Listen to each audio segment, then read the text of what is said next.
Alam niyo, nahihiya ako kay ano, nahihiya ako kay sa totoo lang ito kasi nahihiya ako kay Alexa.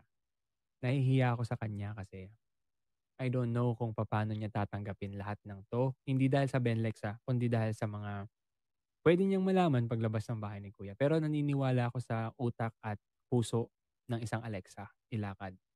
Alam ko na malawak din ang kanyang pag-uunawa at, alam ko na 'pag nag-usap kami ay maiintindihan niya lahat ng naging sitwasyon sa loob ng bahay.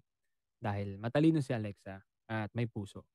Talino at puso ang pinapairal din ng isang Alexa kaya confident naman ako. Pero yun nga lang, medyo nahihiya ako at of course nahiya rin ako sa mga nagmamahal kay Alexa, sa magulang niya. Ayan, huhugas kamay sabi nila. Pero ano ba dapat kong gawin, 'di ba? 'Pag hindi ako nag-explain, wala akong pakialam, masama akong tao. 'Pag naghugas kamay ako, nag-explain ako, defensive.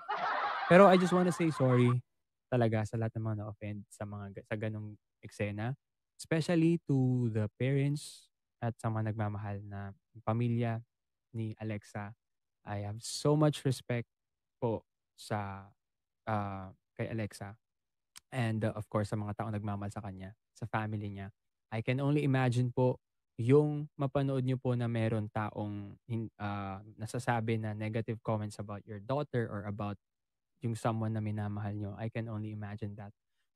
And I know how it feels kasi for sure ganun yung nararamdaman ng family ko nung nakita din nila yung negative comments or yung mga bash. So, naintindihan ko po kayo kaya, sana humihingi po ako ng tawad at pasensya po sa mga nabitawan kong salita nung mga nakaraan at sa mga nauna-unang weeks ko talaga sa bahay ni kuya.